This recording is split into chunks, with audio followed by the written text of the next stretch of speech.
Chapter 2332, Dark Moon Empire 1. Seeing them, Zhang Yi felt a slight sense of relief wash over him. It seemed the church representatives hadn't lied, they truly could communicate with the Moon people. However, the location where his warship had landed appeared less than ideal. Situated near the battlefield, it had consequently come under attack. The White Legion showed profound respect toward the woman. Zhang Yi clearly heard the Silver Centaur say, "Greetings, Your Highness, the 7th Guardian. Brilliant Moon Empire, 7th Guardian General, Xiu Liuyan." Appearing on the battlefield, she surveyed the surrounding chaos and the standoff between humans and the two legions, her brows slightly furrowing. Immediately, she inquired in an icy tone, "What is happening?" The Dark Legion slowly retreated, their eyes betraying palpable apprehension. Soon, however, a warship shrouded in dark clouds approached. From the vessel descended a group of mysterious figures clad in black robes adorned with blue star patterns. Their physiques resembled those of the brilliant Moon Empire, yet their features were strikingly different.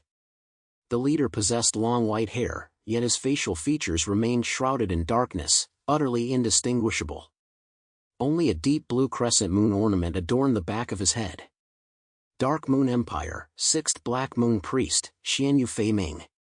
Both sides' high-ranking officials were clearly present. Zhang Yi sensed a powerful aura emanating from both Xiu Liuyan and Xianyu Fei Ming. Yet it felt harmless. These two harbored no intense killing intent toward them. They seemed merely puzzled, what exactly was the purpose of these humans appearing here? Zhang Yi immediately addressed them loudly, "We are 6th-generation humans from Earth. We've come solely to investigate the cause of the moon's anomaly. We harbor no ill will." Not far away, Brian's eyes nearly rolled back in his head. "Seriously, bro? Do you really think they'll buy that? We've taken out at least a few thousand of their people, and you claim no ill intent? Did he really think the lunar people were fools?" Regardless, they all remained highly cautious, ready for battle.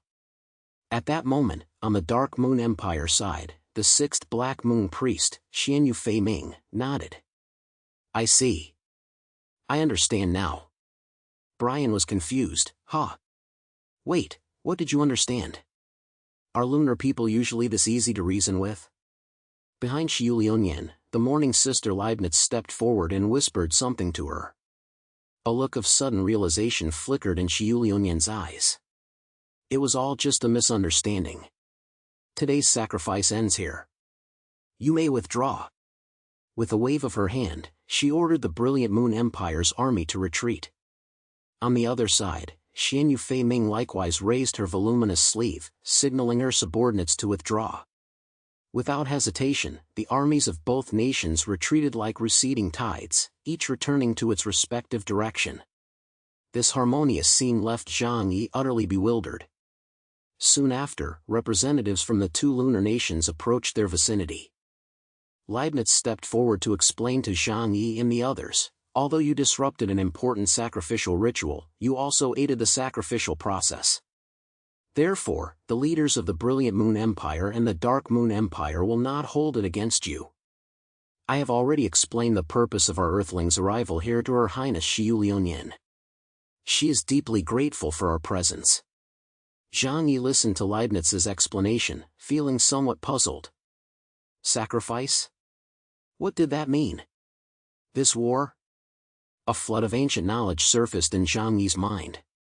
During the era of primitive tribes, people indeed offered sacrifices to the gods through warfare and the killing of prisoners. Suddenly, he understood something else. No wonder both armies turned on them the moment they arrived, attacking without hesitation. It seemed they intended to sacrifice them too. Zhang Yi maintained a deeply reverent demeanor. The lunar people stood roughly 1/3 taller than ordinary humans. Both leaders of the Brilliant Moon Empire and the Dark Moon Empire towered over Zhang Yi by more than a head. Still, this height difference remained within an acceptable range. Xiu Liuyan was beautiful like a doll sculpted by a master artisan. There was no clear view of Xianyu Fei Ming's face, which only deepened her air of mystery. The two seemed to be at odds. When Xiu Liuyan fixed her gaze on Xianyu Fei Ming, Her eyes held an icy coldness. "We shall take the guests from Earthstar back with us first." Xian Yufei-Ming countered, "We also have matters to discuss with them." The situation felt peculiar. Zhang Yi knew nothing about the lunar people or the affairs of the moon. Uncertain how to proceed, he turned to the church representatives, waiting to see what they would do. Priest of Commandments Orion suggested, "How about this? We split into two groups. One group will accompany the Brilliant Moon Empire, and the other will follow the Dark Moon Empire. After hearing their accounts, we can reunite afterward. How does that sound?" Zhang Yi frowned. Split forces?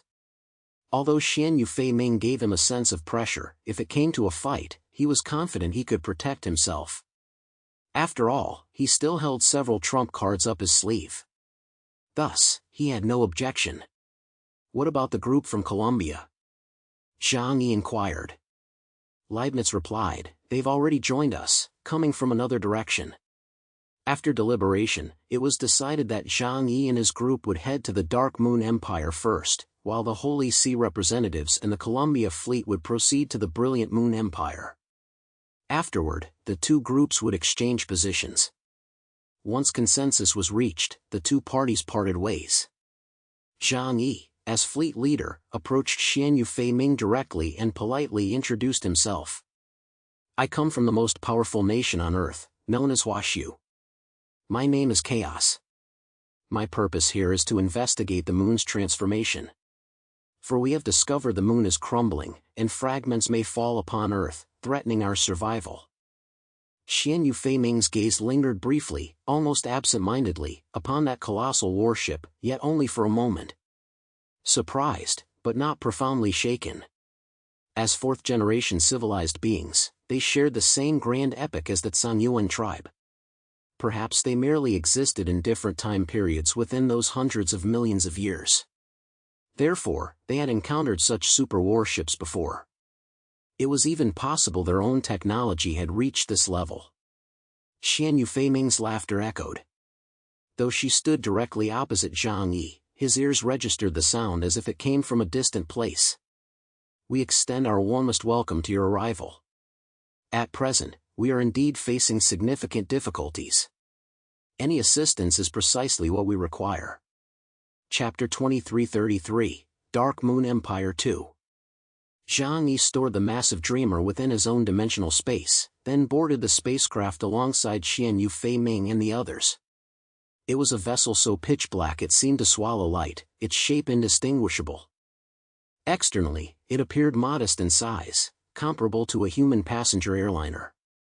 Yet, once drawn inside by a beam of light, its interior revealed an astonishingly vast space, resembling a palace suspended in the clouds. However, the lighting here was dim, and the decor predominantly featured deep blues and dark blacks. Zhang Yi and his companions entered this palace. Xian Yufei-Ming sat regally upon the throne at the head of the chamber, while the others took their seats below. Zhang Yi cut straight to the point, "We've just arrived here and know nothing. If you don't mind, we'd appreciate it if you could tell us what's been happening here." Xian Yufei-Ming had attendants bring in some murky food, served in large black metal containers. It looked blue and swirling, impossible to identify. It didn't resemble tea, nor did it seem edible. If forced to describe it, it resembled the tofu pudding humans consumed. Xian Yufei-Ming spoke, "According to your earthly customs, hospitality requires offering drinks and food. I wonder if our fare suits your palate." Zhang Yi smiled. Different physiological structures mean different dietary habits. I appreciate your kindness, but I fear it might upset my stomach. Fatty Sue, sitting nearby, had picked up the container to examine it out of curiosity. Hearing Zhang Yi's words, he hastily set it down, afraid it might make him ill. Xian Yufei-Ming didn't press the matter, merely stating, "On the moon, pathogens are far fewer than on your Earth. Therefore, the food is absolutely clean." Zhang Yi nodded, committing the words to memory, yet still declined the food. After exchanging polite pleasantries, the group pressed for details about the lunar upheaval. Xian Yufei-Ming offered no mystery, recounting the moon's past with complete candor. 32 billion years ago, the Yihen tribe fractured. This matched the account given by the owner of that black storage device. The radical faction of the Yihen tribe chose to settle on the moon. The rules Kagago established for ancient civilizations forbade them from being discovered by the current human race. Most ancient civilizations hid underground or in the deep sea, while they chose to conceal themselves on the far side of the moon, ensuring they would never be found. A century ago, a human lunar probe had landed, but the astronauts aboard had their memories of that event erased. Xian Yu Fei Ming recounted the lengthy tale at a measured pace. The Yihen tribe is extremely sparse in number, and having attained immortality, they relinquished the ability to reproduce. However, to seal away the divine race of Drucker, they required some assistance. Thus, they created the fourth generation of humanity, the Ecuadorian. The so-called moon people you speak of. Hearing this, Zhang Yi couldn't help but interject, the fourth generation was created by the Yihen tribe? Doesn't that make them indistinguishable from the creator? Xian Yu Fei Ming showed no anger at being interrupted. The others below reacted similarly, their faces etched with shock. Emperor Indra murmured, humans can create new humans? Isn't that usurping the authority of the gods? So humans truly can become gods? Lu Karen gained new insight. It's like humans creating artificial life forms. Only, until the technology reaches a certain level, those life forms aren't considered an independent species. Xian Yu Fei Ming nodded. The second-generation deities, the Yihen tribe, they were the creator's most favored creations. Their power had nearly reached that of the creator. Precisely because of this, they came to recognize the utter meaninglessness of life and chose to collectively return to the ether. Zhang Yi chuckled. So by that logic, the radical faction that chose to come to the moon is actually flawed? Not at all. They merely developed self-awareness and sought the meaning of existence. Xian Yu Fei Ming replied. The others fell silent, continuing to listen to her tale. After the world's upheavals, you should already know of the Drucker divine race. In this world today, 7 of the most powerful Drucker deities still exist. The one sealed upon the moon, his name is Samuel. Zhang Yi heard precisely that name, thanks to the highly intelligent translation system. Samuel's power is immense. The ancient Yihen tribe had no choice but to seal him away with their eternal lives. She paused here, smiling at the group. Do you know what method was used for the seal? Zhang Yi thought, how would I know? You're just asking random questions. Emperor Indra briefly pondered, then spoke with a gentle smile and confidence, a cage. What kind of cage was it? Xian Yu Fei Ming looked at Emperor Indra and asked. Emperor Indra faltered momentarily, then smiled indifferently. Naturally, it was a very effective cage. Xian Yu Fei Ming nodded approvingly and gestured for Emperor Indra to stop speaking. The Drucker are incredibly difficult to kill, especially the final 7 who remain. Even the creator himself cannot slay them. Because these 7 embody the combined power of all Drucker. They possess the most terrifying vitality in the entire universe. They can devour everything to grow stronger. Therefore, sealing them requires even greater power to suppress them. A seal is a manifestation of power. However, the Drucker can also devour this sealing power. Thus, over the long ages, they grew stronger by consuming the sealing force, while the seal itself grew weaker. Hearing this, Zhang Yi and the others felt a wave of despair and dread wash over them. This sensation was like trying to extinguish a fire by adding fuel. As time progressed, the Drucker would only grow stronger. There was no permanent, absolutely foolproof sealing method. Zhang Yi couldn't help but ask, so, the seal on the moon is weakened? Correct.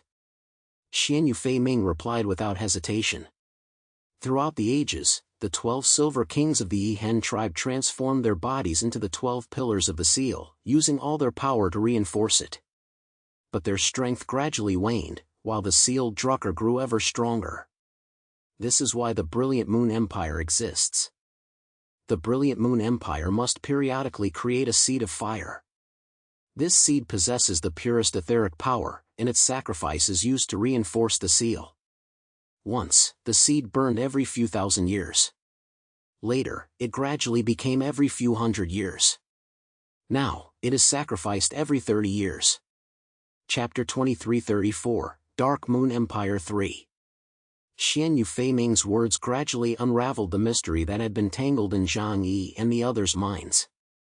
So the moon's current upheaval is due to the missing fire seed? Zhang Yi inquired. Xian Yu Feiming nodded. It happened a year ago.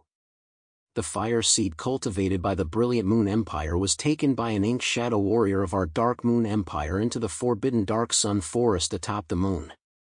That realm is polluted by Samuel's spiritual will. Any lunar who enters becomes corrupted, driven mad, and transformed into dreadful shadow monsters. Without the fire seed's power to sustain it, the seal began to weaken. Even a fragment of Samuel's power escaping caused the moon to shatter. After all, the entire moon exists solely to contain Samuel. Xian Yu Feiming spread his arms wide, revealing the entire colossal moon to them. That crack you see is merely an insignificant fragment. Should Samuel truly break free from the seal, the entire moon would shatter in an instant. The atmosphere grew oppressively heavy. This news was undeniably terrifying. After the moon's fragmentation, it would inevitably plunge toward Earth. Even a 10-kilometer asteroid could trigger the mass extinction of the 5th generation of reptiles. If the shattered moon were pulled toward Earth by its gravity, humanity would face certain annihilation. Zhang Yi's eyes flashed intensely as an overwhelming sense of dread gripped his heart. Earth itself was no longer safe. At that moment, Yang Xinxin, seated to his right, clasped his hand. Zhang Yi looked up to find her gazing at him. "Don't worry too much, brother," she said softly. "The moon has existed for billions of years. It won't be so easily broken free from its seal by Samuel. Have you forgotten what the Qinling Mountain Dragon clan said?" At these words, Zhang Yi recalled the words spoken by Ho Tu. The Qinling Mountain Dragon clan's assessment of the lunar upheaval was that it would not affect them in the short term. Sure enough, Xian Yu Feiming also stated, the 12 Silver Kings still sit upon their silver throne. Therefore, within 100 years, there is no need to worry about the seal breaking. But we must repair any flaw, no matter how small. Otherwise, it will be like cracking ice. Once the first crack appears, the rest will shatter rapidly. The information was overwhelming, and Zhang Yi rubbed his temples. I have a question. What exactly is the fire seed? And why was it lost? On this moon, besides your 2 empires, are there other powers? Xian Yu Feiming replied, No. Only our 2 races exist on the moon.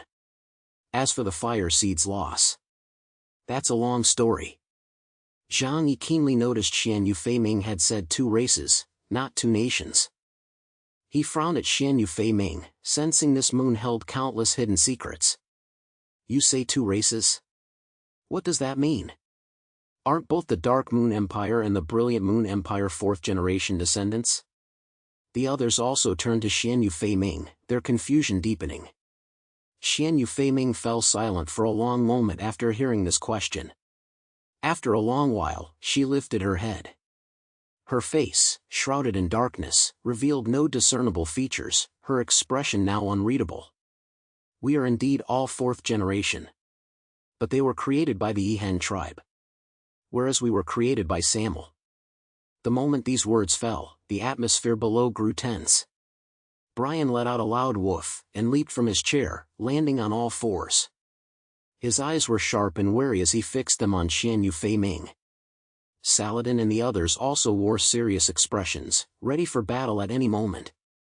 Zhang Yi, however, raised his hand. No need to be tense. I think we should let Lord Xian Yu Feiming finish speaking. No wonder the people of the Brilliant Moon Empire and the Dark Moon Empire gave him such different impressions. Moreover, their relationship with each other seemed far from harmonious. The gaze Xiu Liunying cast at Xian Yu Feiming carried clear wariness and rejection. So, this was the reason. Xian Yu Feiming began recounting their history. Though Samuel was sealed, his immense power could never be fully contained. Periodically, the seal would weaken, allowing his energy to leak out. This gave rise to 2 peculiar phenomena. One was the Dark Sun Forest, nestled in a corner of the moon's far side. Perpetually shrouded in Samuel's dark power, it became a forbidden zone capable of driving people mad with confusion. The other peculiar phenomenon was the life forms he created within dreams. Throughout human history, the most powerful second-generation divine beings and third-generation demon gods possessed the ability to create humans themselves. According to Xian Yufei Ming, the power to create life was not exclusive to the creator, Kagago. So-called life was a composite of physical form and memories from the physical world, combined with the spiritual essence of split ether fragments. Once one's power reaches a certain threshold, they can even master their own etheric energy at will, splitting it to recreate life. Zhang Yi understood this as akin to fragmenting one's soul and bestowing life upon other objects. This is precisely why direct contact between lunar people and earthlings never occurs. Though both exist in the fourth era, their creators are entirely different. Xian Yufei Ming further explained that while lunar beings, like the Ecuadorian on Earth, exist within the fourth-generation life cycle, they are fundamentally different. The inhabitants of the Brilliant Moon Empire were created by the Ihan to seal Samuel. Thus, like a hive, they are born with predetermined missions. Take the Fire Seeds, for instance. These individuals born among the Brilliant Moon tribe exist solely to be sacrificed one day. As for the Dark Moon Empire's people, their sole purpose in being born is to free Samuel. Hearing this, Zhang Yi cautiously asked Xian Yufei Ming, "Then why aren't you carrying out your missions now?" Xian Yufei Ming replied, "It is an extremely lengthy process." She lowered her gaze to Zhang Yi and the others, posing a question in return: "If the Creator sought to destroy you, bringing about the apocalypse, would you choose death or cling to life to oppose your own Creator? Is that even a question?" Every person present demonstrated their stance through their actions. "When you offer me benefits, you are my God. When you demand my life, you become a demon. Forget whatever creator nonsense. Right now, I am only myself." Xian Yufei Ming nodded. "We share that view. Once the demon god awakens, he will indiscriminately devour all to bolster his power. And we, these fragmented ether shards, will inevitably be reclaimed by him. Therefore, having awakened our own will, we choose betrayal.